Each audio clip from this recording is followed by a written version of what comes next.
गुरुर्ब्रह्मा गुरुर्विष्णुः गुरुर्देवो महेश्वरः गुरुः साक्षात् परब्रह्म तस्मै श्री गुरवे नमः। श्री सद्गुरु चरण कमलेभ्यो नमः। श्री माता पितृ चरण कमलेभ्यो नमः। नमो नारायणाय। वसुदेव सुतं देवं कंस चाणूरमर्दनं देवकी परमानंदं कृष्णं वंदे जगद्गुरुं। हरे परमात्मने नमः। ओम नमो भगवते वासुदेवाय। अथ दशमोऽध्यायः। श्री भगवान् उवाच भूय एव महाबाहो शृणु मे परमं वचः यत्तेऽहं प्रीयमाणाय वक्ष्यामि हितकाम्यया। आज हम लोग 10वें अध्याय में प्रवेश करते हैं। ये विभूति योग है। इस 10वें अध्याय का मतलब ही होता है कि अगर भगवान की इन विभूतियों का साक्षात्कार हो जाए, इन विभूतियों को आत्मसात कर लें, भगवान के इस ज्ञान को आत्मसात कर लें, तो हमारी 10 इंद्रियां हमारे नियंत्रण में आ जाए। और अगर ये 10 इंद्रियां नियंत्रण में आ जाएं, तो फिर उद्धार ही उद्धार है। क्योंकि सबसे बड़ा रोड़ा जो इस जीवन में है, ब्रेक है, स्पीड ब्रेकर, ये 10 इंद्रियां ही। जब कभी भी मन सात्विकता की तरफ जाता है, भगवान के चरणों की तरफ झुकने लगता है, तो ये 10 इंद्रियों में से कोई ना कोई इंद्रिय ऐसी होती है जो व्यवधान बन जाती है। चाहे वो कर्मेंद्रियां हो, चाहे ज्ञानेंद्रियां हो। बड़ा मन लगा हो भगवान की कथा में, तो नींद आने लगती है, आलस आने लगती है। ये इंद्रियों का ही काम है। तो अगर आत्मसात कर पाए भगवान को, तो बिल्कुल ये मान लीजिए कि 10 इंद्रियां वश में हो जाएंगे। भगवान कहते हैं कि हे महाबाहो अर्जुन, मेरे परम वचन को तुम फिर से सुनो, जिसे मैं मुझ में अत्यंत प्रेम रखने वाले तुम्हारे लिए हित की कामना से कहूंगा। अर्जुन भगवान में अत्यंत प्रेम रखने वाले भक्त हैं, इसीलिए भगवान ने उनके लिए भक्ति संबंधी वचनों का फिर से गान किया है। फिर से भगवान ने भक्ति संबंधी वचन कहे हैं। न मे विदुः सुरगणाः प्रभवं नाम हर्षयः अहमादिर्हि देवानां महर्षीणां च सर्वशः। हे अर्जुन, मेरे प्रकट होने को न तो देवता लोग जानते हैं, न बड़े बड़े ऋषि महर्षि जानते हैं, क्योंकि मैं सब प्रकार से देवताओं का और महर्षियों का भी आदि हूं। अर्थात ये देवता महर्षि जब आए, मैं तो इनके पहले से ही। इसलिए मैं कौन हूं, कहां से आया, ये कोई बड़े बड़े देव और महर्षि भी नहीं जान सकते हैं। और अब इसकी अगर आध्यात्मिक व्याख्या करें, तो परमात्मा जो है वो जानने का विषय नहीं। भगवान यहां क्या कहते हैं कि मैं सब प्रकार से देवताओं और महर्षियों का भी आदि हूं, मुझे कोई नहीं जानता। अब अगर हम लोग वेदांत में और अध्यात्म के मार्ग में चलें, तो अध्यात्म और वेदांत का कहना यह है कि परमात्मा जानने का विषय नहीं। जाना उस चीज को जाता है जो आपके सामने आए।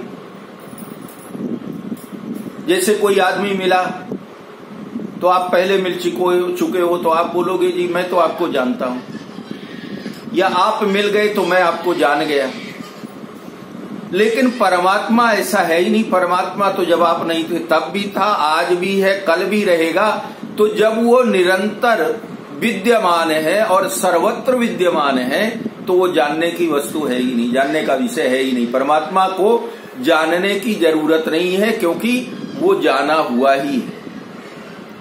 सर्वत्र परमात्मा ही तो दृश्यमान है, तो उसको जानना क्या है?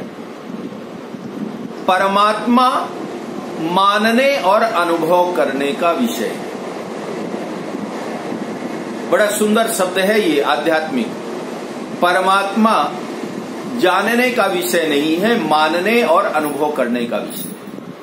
अगर आप माने और ये अनुभव करें कि परमात्मा है, तभी परमात्मा की प्राप्ति हो सकती है। बिना अनुभव किए परमात्मा प्राप्त नहीं होते हैं, और ना बिना माने ही। क्योंकि भगवान क्या कहते हैं? जाकी रही भावना जैसी। तुलसीदास जी ने रामायण में लिखा है कि जाकी रही भावना जैसी, प्रभु मूर्ति देखी तिन तैसी। तो परमात्मा अनुभव करने और मानने का, विश्वास करने का विषय है, और माना ही जा सकता है, परमात्मा को जाना नहीं जा सकता। जैसे अब एक उदाहरण और दे दूं, माता पिता को माना ही जा सकता है, जाना नहीं जा सकता। ये बड़ा सुंदर सुंदर उदाहरण है, देख लीजिए। माता पिता को माना जा सकता है कि ये मेरे माता पिता है, जाना नहीं जा सकता। कौन जानता है? क्योंकि जब हम 3-4 साल के हुए तब ये मालूम पड़ता है ना कि ठीक है, माँ सेवा करती है, वो तो पहले से ही मालूम हो जाता है। लेकिन माँ बताती है, बेटा ये तेरे पापा। तो जैसे माता पिता को माना जाता है, जाना नहीं जा सकता, उसी तरह परमात्मा को जाना नहीं जा सकता, केवल माना जा सकता। मुझे लगता है इससे सरल उदाहरण कोई नहीं हो सकता। परमात्मा को हम जान सकते ही नहीं, और माने बिना रह नहीं सकते। जैसे माता पिता को माने बिना नहीं रह सकते, मानना पड़ता है ना कि ये हमारे माता पिता हैं। जो अनाथ होते हैं वो बेचारे सारी जिंदगी ढूंढते हैं कि हमारे माता पिता असल में हैं कौन। अगर हम अपनी शरीर की सत्ता मानते हैं तो हमको माता पिता की सत्ता भी माननी पड़ेगी। अगर हम ये मानते हैं कि हम हैं, तो हमको ये भी मानना पड़ेगा कि हमें जन्मदाता हमारे माता पिता भी होंगे। ऐसे ही परमात्मा को भी हम बिना माने नहीं रह सकते, क्योंकि अगर हम अपनी सत्ता मानते हैं तो हमको ये भी तो सोचना पड़ेगा फिर कि हम बिना कारण थोड़ी हमारा जन्म हुआ होगा। हम यहाँ आए कैसे, पैदा कैसे हुए, और ये संसार में इतना भेदभाव क्यों है, इतनी विविधता क्यों है? कोई सुंदर है, कोई असुंदर है, कोई गरीब है, कोई धनवान है, कोई लंबी आयु प्राप्त करता है, कोई कम आयु में चला जाता है। ये सब क्यों होता है? ये जब हम विचार करेंगे तब हमें अपने आप ये स्वीकार करना पड़ेगा कि उस परमात्मा की भी सत्ता है। यो मामो जमनादिं च वेत्ति लोको महेश्वरम असम्मूढ़ा समर्थ्येषु सर्व पापै प्रमुच्यते। जो मनुष्य मुझे अजन्मा, अनादि और संपूर्ण लोगों का महान ईश्वर जानता है, अर्थात बिना किसी शंका के, संदेह के ये स्वीकार कर लेता है कि परमात्मा है, वही मनुष्यों में ज्ञानवान माना जाता है। और जो मुझे सर्वत्र मान लेता है, मुझे ये मान लेता है कि भगवान है, भगवान की ही सारी सत्ता है, अगर ऐसा कोई मान लेता है तो वह संपूर्ण पापों से मुक्त हो जाता है। ऋषि महर्षि गण जो होते हैं, भगवान के आदि को तो नहीं जान सकते, पर भगवान को आज अनादि तो जानते ही हैं। भगवान का अंश होने से जीव स्वयं भी आज और अनादि है। अतः वह जैसे भगवान को आज अनादि जानता है, वैसे ही अपने को भी आज अनादि जानता है। जैसे संसार से अलग होकर के ही संसार को जान सकते हैं, क्योंकि वास्तव में हम संसार से अलग ही हैं, ऐसे ही भगवान से अभिन्न होकर के ही भगवान को जान सकते हैं। तो भगवान को विश्वास के द्वारा जाना जा सकता है। बुद्धिर्ज्ञानम सम्मोहा क्षमा सत्यम दमः शमः सुखम दुखम भवो भावो भयम चा भयमेव च अहिंसा समता तुष्टि तपोदानम यशो यशः भवन्ति भावा भूतानां मत्त एव पृथग्विधाः। भगवान कहते हैं कि हे अर्जुन, बुद्धि, ज्ञान, असम्मोह, क्षमा, सत्य, दम, शम, सुख, दुख, उत्पत्ति, विनाश, भय, अभय, अहिंसा, समता, संतोष, तप, दान, यश और अपयश, ये प्राणियों के अनेकों प्रकार के भाव होते हैं। 20 प्रकार के भाव गीता जी में बताए गए। ये अलग अलग 20 भाव मेरे द्वारा ही प्रदत्त किए गए हैं। ये भाव हैं, मनुष्यों में होते हैं, लेकिन ये मेरे द्वारा ही प्रदान किए गए हैं।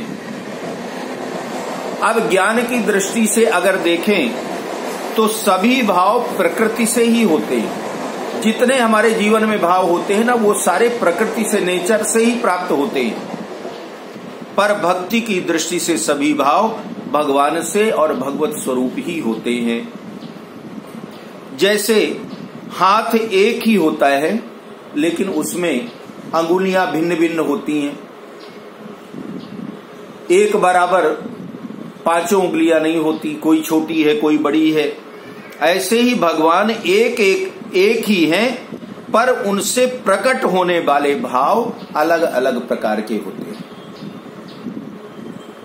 आज का ये 10वां अध्याय जो है, थोड़ा सा ज्यादा मन लगा करके श्रवण करेंगे तो विशेष आनंद आएगा। भगवान अर्जुन से ही कहते हैं कि अर्जुन, जैसे एक हाथ है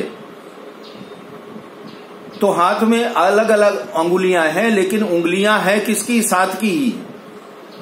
उनका साइज भी अलग है, काम भी अलग है। उसी प्रकार से ये सारा जगत एक है, लेकिन अलग अलग रूप में दिखने वाली जो ये सृष्टि है, चाहे वो मनुष्य हो, अलग अलग जीव, ये सारे जीव अलग अलग दिखाई देते हैं, अलग अलग उनका काम है। वास्तविक रूपेण सब एक ही है। महर्षया सप्त पूर्वे चत्वारो मनवस्तथा मद्भावा मानसा जाता ऐसाम लोको इमा प्रजाः। 7 महर्षि, 4 सनकादिक, सनक, सनंदन, सनातन, सनत कुमार, इनको सनकादिक कहते हैं। तो 4 सनकादिक, 14 मनु होते हैं। एक दिन हम बता चुके हैं कि 14 मनु होते हैं। ये सब भगवान के मन से प्रकट होने के कारण भगवान से अभिन्न, कभी अलग न होने वाले, अर्थात भगवत स्वरूप ही हैं। ये सब भगवान के मन से प्रकट हुए और भगवान का स्वरूप ही माने जाते हैं। एताम विभूतिम योगम च मम यो वेत्ति तत्वतः सो विकम्पेन योगेन युज्यते नात्र संशयः। जो मनुष्य मेरी इस विभूति को और योग मतलब सामर्थ्य को तत्व से जानता है, अर्थात दृढ़ता पूर्वक संदेह रहित होकर के स्वीकार कर लेता है, वह अविचल भक्ति योग से युक्त हो जाता है। अब यहाँ पर एक वाक्य ऐसा है जो हमारे ध्यान देने लायक है। भगवान कहते हैं कि जो मेरी सत्ता को, संसार में जो कुछ होता है मैं ही करता हूं, मेरी इच्छा के बिना कुछ भी नहीं हो सकता। इस भाव को, इस बात को संदेह रहित तो होकर के जो स्वीकार कर ले, वो मेरा भक्त, और उसका कल्याण हो जाता है। अब संदेह रहित भगवान क्यों कह रहे हैं? वो इसलिए कि हम लोग ऐसे हैं जो अपनी बुद्धि को इतना मानने लगे हैं कि कोई भी बात हो उसमें किंतु परंतु ढूंढते रहेंगे, एक न एक संशय संदेह करते रहेंगे, और संदेह करते करते पता चला जिंदगी बीत गई और कहीं पर भी दृढ़ जो भक्ति होती है ना, दृढ़ विश्वास, वो दृढ़ विश्वास भगवान के किसी भी स्वरूप में नहीं आ पाया। एताम, तो इसलिए भगवान कहते हैं कि संसार में जो कुछ विलक्षण विशेषता देखने में आती है सब वो भगवान का ही योग है। विलक्षण सामर्थ्य है। इस प्रकार जो मनुष्य भगवान की विभूति और योग को तत्व से जान लेता है कि जो कुछ प्रभाव महत्व दिखाई देता है वो सब भगवान का ही है, तब उसकी भगवान में दृढ़ भक्ति हो जाती है। अहम सर्वस्य प्रभवो मत्तः सर्वं प्रवर्तते इति मत्वा भजन्ते माम बुधा भाव समन्विताः। भगवान कहते हैं कि मैं संसार मात्र का प्रभव, प्रभव का मतलब होता है जड़, मूल मात्र हूं और मुझसे सारा संसार प्रवृत्त हो रहा है, अर्थात चेष्टा कर रहा है, इच्छा कर रहा है। मन में जो इच्छाएं जागृत होती हैं उन इच्छाओं का भी दाता, कर्ता, कारक मैं ही हूं, ऐसा मान करके और श्रद्धा प्रेम रखते हुए बुद्धिमान भक्त मेरा ही भजन करते हैं और सब प्रकार से मेरी ही शरण में रहते हैं। मच्चित्ता मद्गत प्राणा बोधयन्ता परस्परम कथयन्तश्च माम नित्यम तुष्यन्ति च रमन्ति च।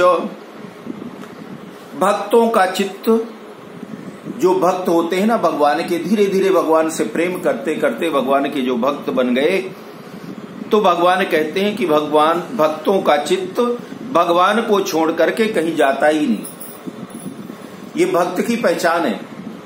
जब भगवान से प्रेम हो जाएगा ना, प्रेमा भक्ति भगवान की जागृत हो जाएगी, तब बिल्कुल ये मान लीजिए कि चित्त जो है कभी संसार के मोह बंधन में नहीं जाएगा, हमारा चित्त निरंतर भगवान में ही लगा रहेगा। इसका एक भाव ये भी समझ लीजिए कि सारे जगत को ही भगवान में देखने लगता है भगवान का भक्त। उनकी दृष्टि में जब एक भगवान के सिवाय और कुछ है ही नहीं, तो फिर उनका चित्त इधर उधर जाएगा कहां? उनका चित्त भगवान में ही रमेगा।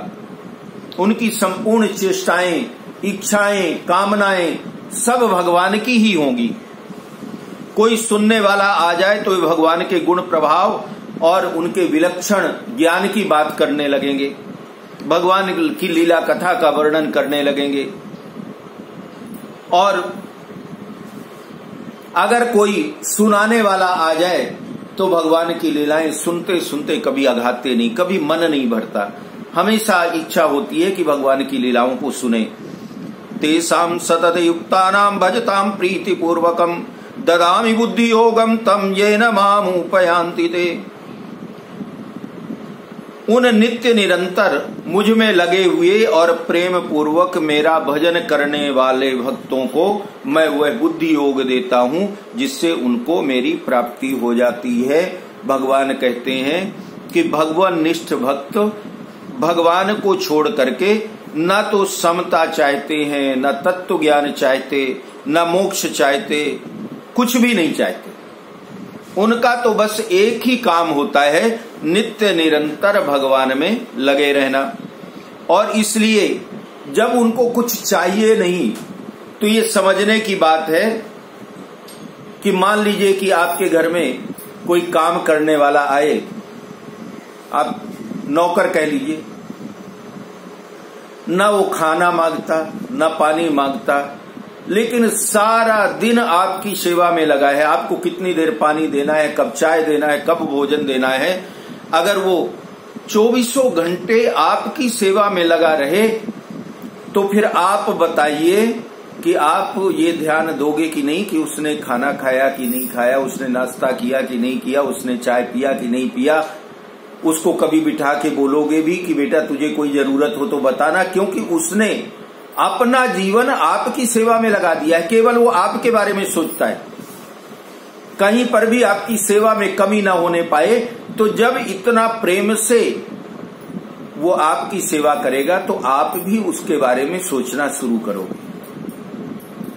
और यही भगवान का है कि भगवान कहते हैं कि जब मेरा भक्त निरंतर केवल मेरे बारे में ही सोचता है, तो ऐसे भक्त की सारी जिम्मेवारी मेरे ऊपर आ जाती है। जब सारी जिम्मेदारी मेरे ऊपर आ गई तो उन भक्तों में कोई कमी ना रह जाए, इस दृष्टि से भगवान अपनी तरफ से उनको समता अर्थात कर्मयोग और तत्व ज्ञान अर्थात ज्ञान योग दोनों बिना पढ़े लिखे बिना गुरु के ही प्रदान कर देते हैं।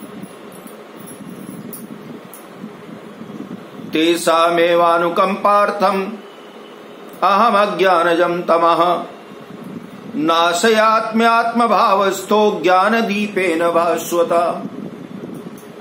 और ऐसे जो भगवान के भक्त होते हैं उन भक्तों पर कृपा करने के लिए ही उनके स्वरूप होनेपन में रहने वाला मैं उनके अज्ञान जन्य अंधकार को दीप्यमान ज्ञान रूप दीपक के द्वारा नष्ट कर देता हूं।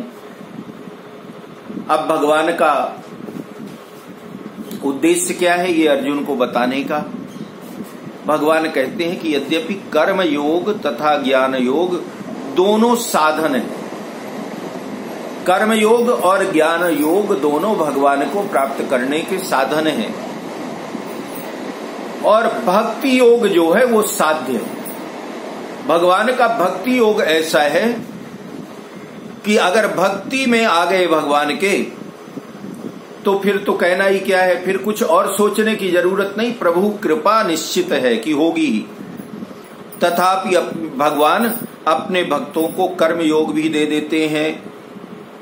भगवान कहते हैं ददामि बुद्धि योगम तम, और ज्ञान योग भी देते हैं ज्ञान दीपेन भास्वता।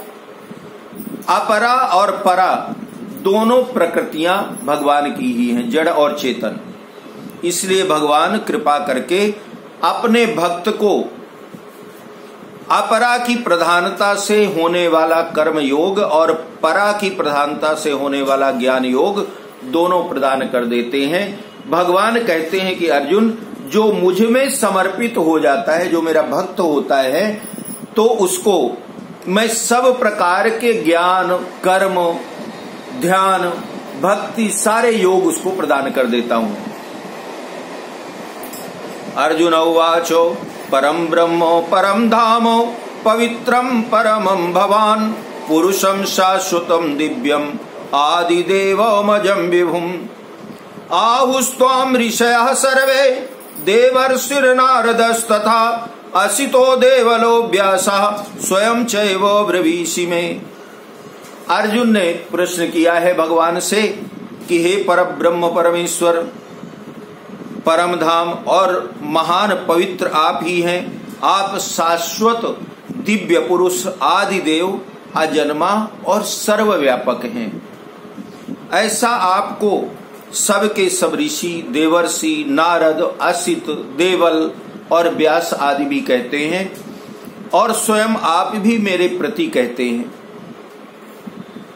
निर्गुण निराकार के लिए परब्रह्म, सगुण निराकार के लिए परम धाम और सगुण साकार के लिए पवित्रम परमम भवान, इन पदों का प्रयोग करके अर्जुन भगवान से मानो यह कहते हैं कि समग्र परमात्मा आप ही हैं। अर्जुन ने भगवान से कहा कि प्रभु आप ही समग्र परमात्मा हैं।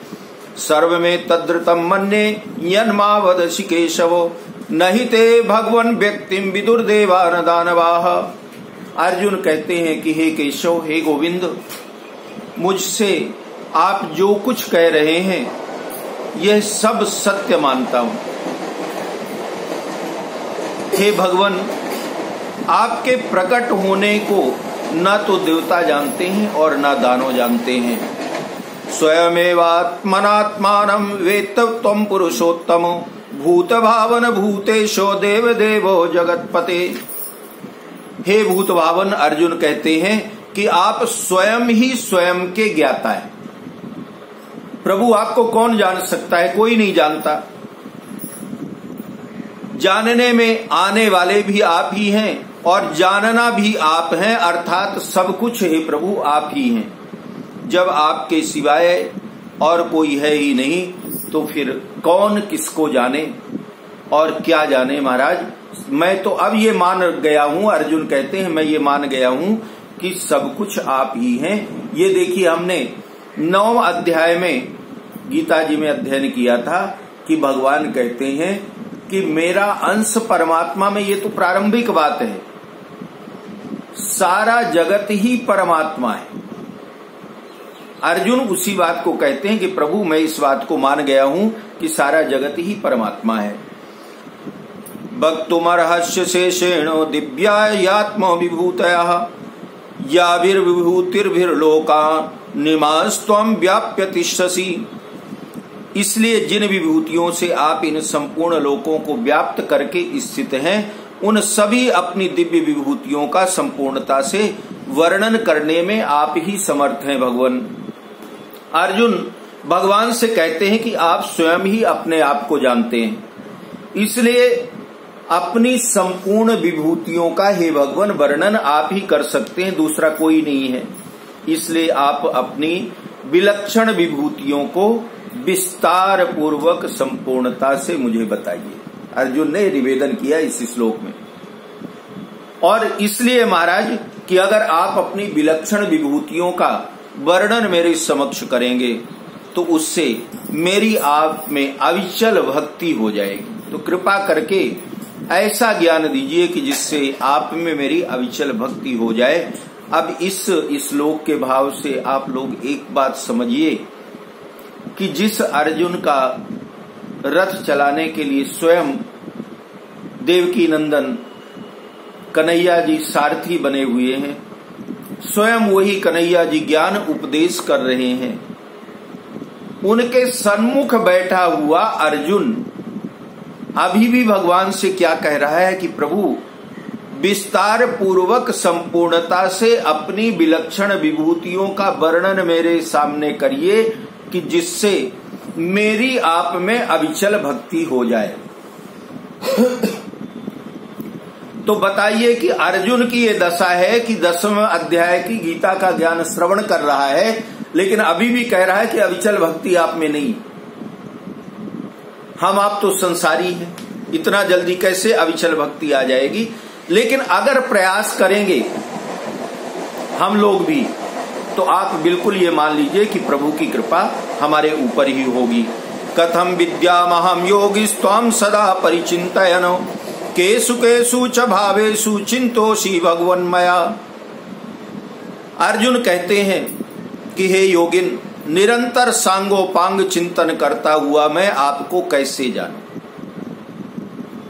अर्जुन ने यह प्रश्न सुगमता पूर्वक भगवत प्राप्ति के उद्देश्य से भगवान से किया है कि मैं आपके समग्र रूप को कैसे जानूं, किन रूपों में मैं आपका। यह हमारे आपके काम का भी बड़ा सुंदर प्रश्न है। अर्जुन ने यह पूछा है कि प्रभु मैं आपके समग्र रूप को कैसे जानूं, आपके किन रूपों में मैं आपका चिंतन करूं। हम लोग भी यही भटकते रहते हैं ना कि राम 14 कला, भगवान कृष्ण 16 कला, बड़े कौन से। तो हमारा प्रश्न अर्जुन ने किया है भगवान से। अब ये अर्जुन का प्रश्न सुनकर के इससे ये भी सिद्ध होता है कि विभूतियां गौण नहीं है, भगवत प्राप्ति का माध्यम होने से मुख्य है। विभूति रूप से साक्षात भगवान ही है। जब तक मनुष्य भगवान को नहीं जानता तब तक उसमें गौण अथवा मुख्य की भावना रहती है। जब तक हम भगवान को पहचानेंगे नहीं तब तक भगवान से प्रेम कैसे होगा, भगवान से के प्रति समर्पण आएगा कैसे। भगवान को जानने पर गौण अथवा मुख्य की भावना नहीं रहती। जब हम भगवान को जान जाएंगे ना तो फिर ये राम 14 कला की कृष्ण 16 कला ये भावना खत्म हो जाएगी। ये अर्जुन कितना सुंदर सुंदर पूछ रहे हैं, ये समझिए। अगर ध्यान से में समझ में आए, हम लोगों की दशा यही तो है।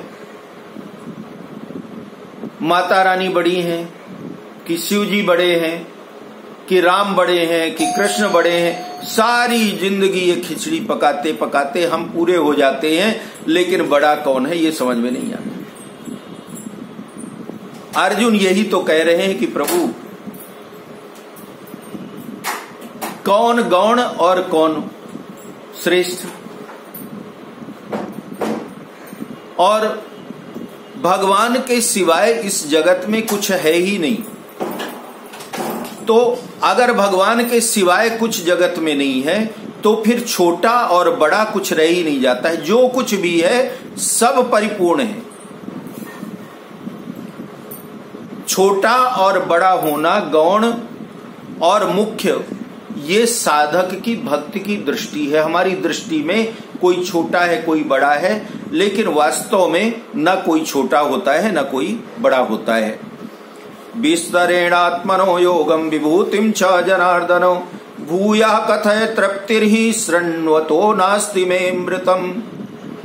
अर्जुन फिर से निवेदन करते हैं कि हे जनार्दन, आप अपने योग सामर्थ्य को और विभूतियों को विस्तार से मेरे समक्ष कहिए।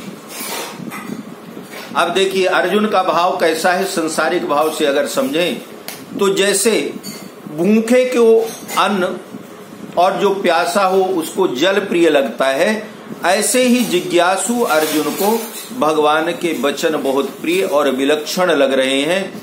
वे ज्यों ज्यों भगवान के वचन सुन रहे हैं अर्जुन, वैसे ही उनका भगवान के प्रति विशेष भाव प्रकट होता जा रहा है।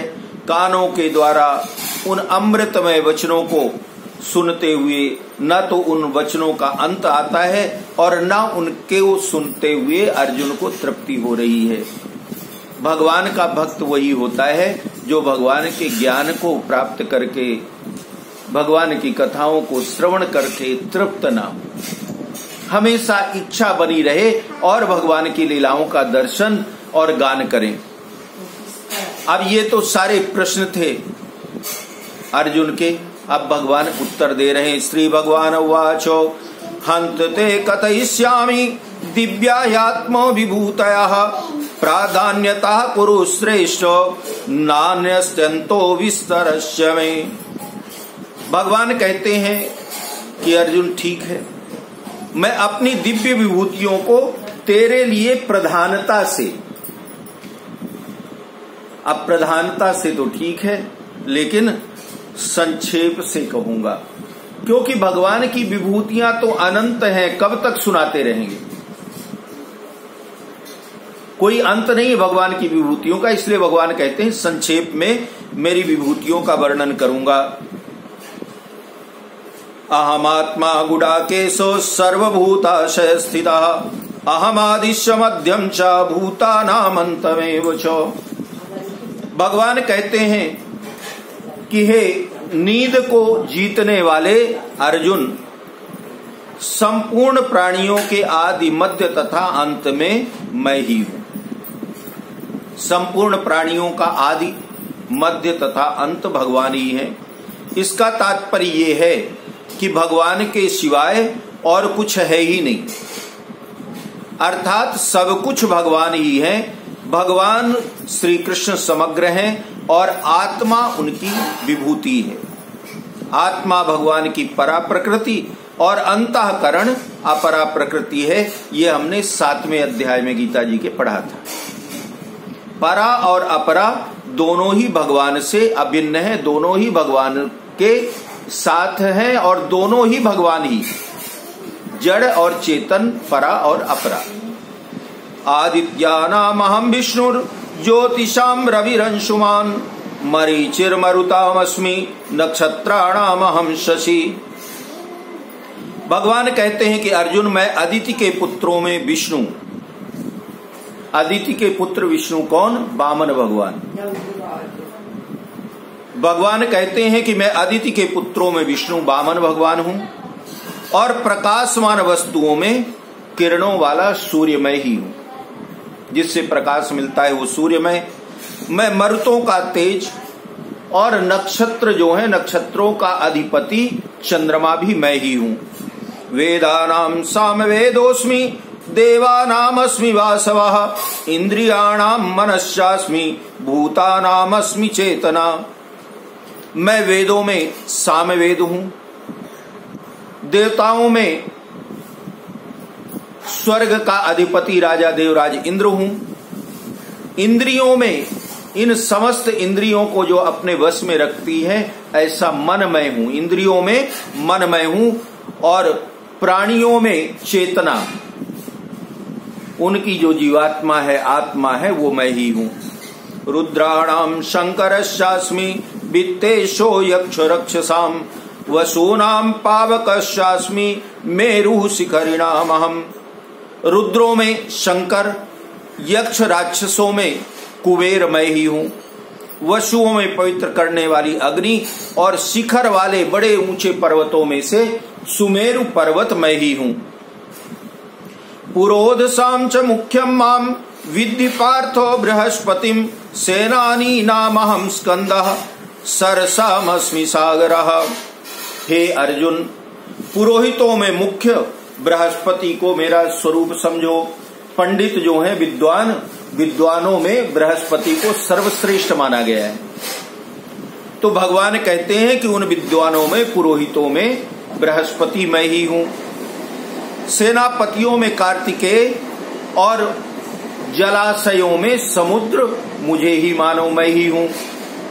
महर्षि राम, देखिए ये जो अभी आप सुन रहे हैं, श्रवण कर रहे हैं, ये बड़ा सुंदर भाव है। हमारा मन भटक रहा है, हम भगवान को ढूंढते हैं, तो भगवान के ढूंढने का ये सर्च इंजन है, बड़ा सुंदर है। आपको ये पता चल जाएगा कि भगवान कहाँ है, कौन है। तो यही भगवान बता रहे हैं कि जहां पर दृष्टि जाए वही तो मैं ही हूं। एक बार तो भगवान ने बता दिया कि सारा जगत ही मैं हूं, जगत ही परमात्मा है, लेकिन उसके बाद अब अलग अलग भी अर्जुन के समक्ष वर्णन करते हैं कि महर्षिणाम भृगुरहम गिरामस्मेकमक्षरम यज्ञानाम जप यज्ञोस्मि स्थावराणाम हिमालयः। महर्षियों में भृगु, वाणियों में, शब्दों में एक अक्षर अर्थात प्रणव ओम मैं ही हूं। संपूर्ण ज्ञानों में, यज्ञों में, जप यज्ञ और स्थिर रहने वालों में हिमालय में हूं।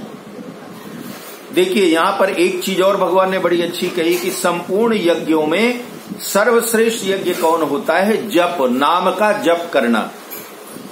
अश्वत्थः सर्ववृक्षाणाम देवर्षीणाम च नारदः गंधर्वाणाम चित्ररथः सिद्धानाम कपिलो मुनिः। संपूर्ण वृक्षों में मैं पीपल हूं, इसीलिए पीपल के वृक्ष को वासुदेव भी कहा जाता है। देवर्षियों में मैं नारद हूं, गंधर्वों में चित्ररथ नाम का गंधर्व मैं ही हूं, चित्ररथ गंधर्व, और सिद्धों में कपिल मुनि मैं हूं। उच्चैः श्रवसमस्वानाम विद्धि माम् अमृतोद्भवम् ऐरावतम गजेन्द्राणाम नराणाम च नराधिपम। घोड़ों में अमृत के साथ समुद्र से प्रकट होने वाले उच्चई श्रवा, समुद्र मंथन जब हुआ था तो उसमें से उच्चई श्रवा नाम का घोड़ा प्रकट हुआ था। तो भगवान कहते हैं कि समुद्र मंथन के समय समुद्र से प्रकट होने वाले उच्चई श्रवा नामक घोड़े को मेरा ही स्वरूप मानो। श्रेष्ठ हाथियों में ऐरावत नाम का हाथी, और मनुष्यों में राजा जो होते हैं उन राजा को भी मेरी विभूति मानो। आयुधा नाम हम वज्रम धेनु नाम अस्मि कामधुको प्रजनश्चास्मि कंदर्पः सर्पाणाम अस्मि वासुकी।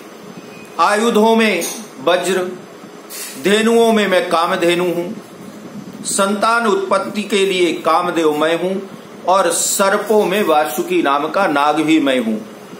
अनंतश्चास्मि नागानाम वरुणो यादसामहं पितॄणाम अर्यमा चास्मि यमः संयमतामहं। नागों में मैं अनंत हूं। अनंत का मतलब होता है शेषनाग, जिसमें भगवान विष्णु विराजते हैं। जल जंतुओं का अधिपति वरुण मैं हूं, जल का देवता वरुण मैं ही हूं। पितरों में अर्यमा और शासन करने वालों में यमराज मैं हूं। प्रहलादश्चास्मि दैत्यानां कालः कलयतामहं मृगाणां च मृगेन्द्रोऽहं वैनतेयस्य पक्षिणां। भगवान कहते हैं कि दैत्यों में प्रहलाद, गणना करने वालों अर्थात ज्योतिषियों में काल मैं हूं, तथा पशुओं में सिंह और पक्षियों में गरुण मुझे ही मानो। पवनः पवतामस्मि रामः शस्त्रोभृतामहं जखाणां मकरश्चास्मि स्रोतसामस्मि जाह्नवी।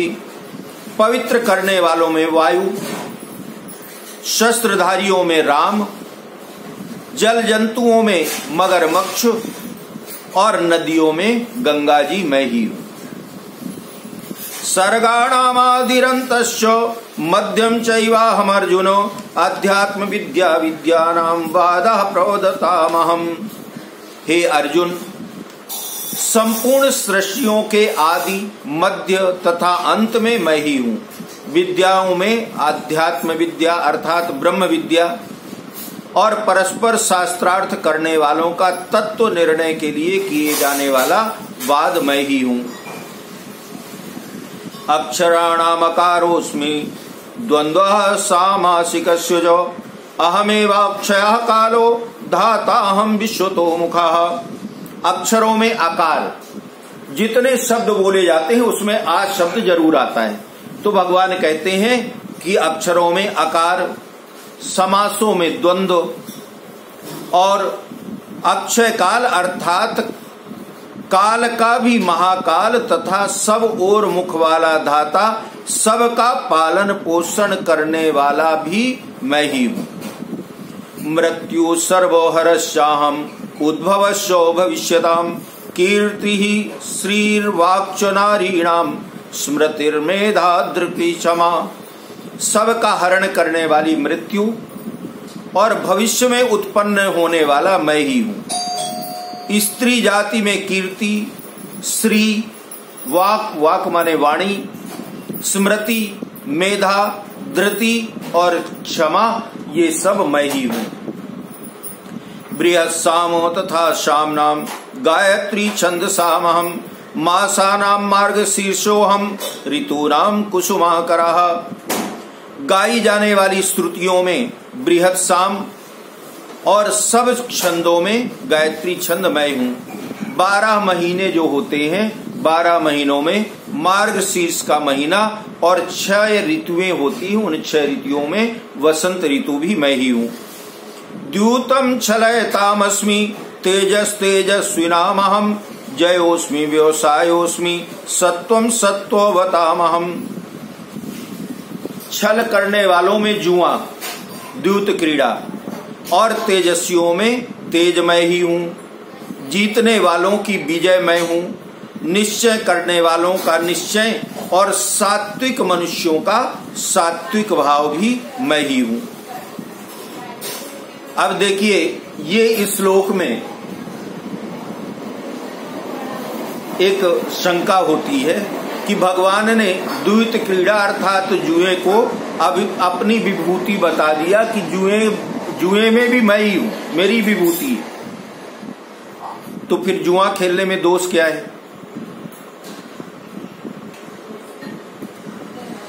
जुआ खेलने में फिर क्या दोष है? यदि दोष नहीं है तो फिर शास्त्रों में निषेध क्यों किया गया कि जुआ नहीं खेलना चाहिए? यदि किसी ग्रंथ के किसी अंश पर शंका उत्पन्न हो तो उस ग्रंथ का आदि से अंत तक अध्ययन करके और उसमें वक्ता के उद्देश्य, लक्ष्य और आशय को समझने से उस शंका की निवृत्ति हो जाती है। अब यहाँ द्वैत क्रीड़ा अर्थात जुए को भगवान ने कहा कि मैं ही क्यों हूं? क्योंकि द्वैत क्रीड़ा में जो कपट किया जाता है, जो भी द्वेष कपट होता है, वो कपट भी उसके जिसके ऊपर वो कपट किया गया है उसके अपने कर्मों के फल के कारण वो उसको कष्ट भोगना पड़ता है। तो भगवान कहते हैं कि इस संसार में जो भी जीव जन्म लेता है सबको अपने किए हुए कर्म फलों को भोगना पड़ता है। मैं किसी के कर्म फल को काटता नहीं हूं। और साथ में भगवान ने अर्जुन को ये भी बताया है कि द्वैत क्रीड़ा मैं क्यों हूं? क्योंकि अर्जुन, तुम ये सोचते होगे ना कि अगर युधिष्ठिर जुआ नहीं खेलते, हम लोग जुआ नहीं खेलते तो ये महाभारत नहीं होती। तो ये मन से भाव निकाल दो अर्जुन, वो जुआ भी मैं ही हूं। क्योंकि ये युद्ध होना था, इन कौरवों को मरना था, तुम्हें राजा बनना था। वृष्णीनां वासुदेवोऽस्मि पांडवानां धनंजयः मुनीनामप्यहं व्यासः कवीनां उशना कविः। बड़ा सुंदर श्लोक। वृष्णवंशियों में वसुदेव पुत्र श्री कृष्ण और पांडवों में अर्जुन मैं ही हूं। अब महाराज जब भगवान ने अर्जुन के सामने इतना कह दिया तो अर्जुन तो एकदम फूल जाए खुशी के मारे, मैं ही कृष्ण हूं।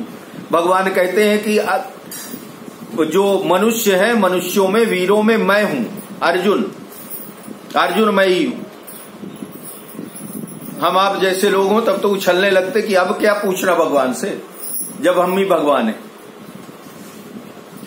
लेकिन भगवान तो पहले ही कह चुके हैं ना कि सारे जगत में ही मैं हूं, मैं ही जगत हूं। तो जब मैं ही जगत हूं तो अर्जुन में भी भगवान ही है, अर्जुन भी भगवान ही है। यहां पर तो भगवान श्रेष्ठता का वर्णन कर रहे हैं। और साथ में इस भाव को एक ऐसे भी समझिए कि जब अपने बच्चे से कोई काम कराना होता है ना, छोटा सा बच्चा हो 4-5 साल का, 6 साल का, पढ़ता नहीं है, तो फिर माँ ऐसा कहती है ना, माँ बाप ऐसा कहते हैं, बेटा तुम तो बहुत अच्छे हो पढ़ने में, गुड बॉय। देखो ना, और कोई बच्चा नहीं पढ़ता है, तुम ही तो ऐसे हो जो खूब मेहनत करके पढ़ते हो, सब बाय हार्ट कर लेते हो। तो जब वो बच्चे को ऐसे सब बताते हैं ना तो किताब लेकर के बैठ जाता है पढ़ने। और भगवान अर्जुन को भी इसी तरह तो बता रहे हैं कि अर्जुन ये युद्ध करना है। तो अर्जुन कहता है महाराज पाप लगेगा। तो भगवान ने कितना सुंदर शब्द कह दिया कि मनुष्यों में, योद्धाओं में सर्वश्रेष्ठ अर्जुन मैं ही। मुनियों में वेदव्यास, कवियों में कवि शुक्राचार्य भी मैं ही हूं। दंडो दमयतामस्मि नीतिरस्मि जिगीषताम मौनम चैवास्मि गुह्यानाम ज्ञानम ज्ञानवतामहम। दमन करने वालों में दंड नीति और विजय चाहने वालों में नीति मैं हूं। गोपनीय भावों में मौन मैं हूं और ज्ञानवानों में ज्ञान मैं ही हूं।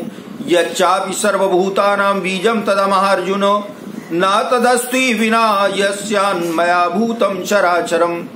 हे अर्जुन, संपूर्ण प्राणियों का जो बीज मूल कारण है वह बीज भी मैं ही हूं, क्योंकि वह चर अचर कोई प्राणी नहीं है जो मेरे बिना हो। अर्थात चर अचर जो भी जीव दिखाई दे रहे हैं 84 लाख योनियों तथा उनके सिवाय देवता, पितर, गंधर्व, भूत, प्रेत, पिशाच, ब्रह्म, राक्षस, पूतना, बालक ग्रह, जितनी भी योनियां हैं उन सब के मूल का कारण अर्जुन मैं ही।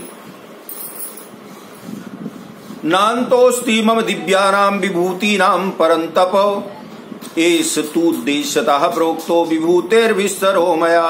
हे परंतप अर्जुन, मेरी दिव्य विभूतियों का अंत नहीं है। भगवान ने पहले ही कहा था संक्षेप में अपनी विभूतियों का तुम्हारे समक्ष वर्णन करूंगा। तो भगवान कहते हैं मेरी विभूतियों का कोई अंत नहीं है। सगुण, निर्गुण, साकार, निराकार, मनुष्य, देवता, पशु, पक्षी, भूत, प्रेत, पिशाच, जो कुछ भी है वह सब मिलकर भगवान का ही समग्र रूप है। अर्थात सब भगवान की ही विभूतियां हैं, उनका ही ऐश्वर्य है। तात्पर्य यह है कि एक भगवान के सिवाय कुछ भी नहीं है। यद्यद् विभूति मत्सत्वं श्रीमदूर्जितमेव च वा तत्तदेवावगच्छत्वं मम तेजोंस संभवम्। जो जो ऐश्वर्य युक्त, शोभा युक्त, बल युक्त प्राणी तथा पदार्थ हैं उसको तुम मेरे ही तेज अर्थात योग अर्थात सामर्थ्य के अंश से उत्पन्न समझो। मनुष्यों में जो भी विशेषता आती है वह सब भगवान से ही आती है। अगर भगवान में विशेषता ना होती तो वो मनुष्य में कैसे आती? जो वस्तु अंशी में नहीं है वह अंश में कैसे आ सकती है? जो विशेषता बीज में नहीं है वो वृक्ष में कैसे आएगी? अर्थात भगवान कहते हैं कि हे अर्जुन, संसार की सत्ता, महत्ता, संबंध ये सब मनुष्य को बांधने वाला है।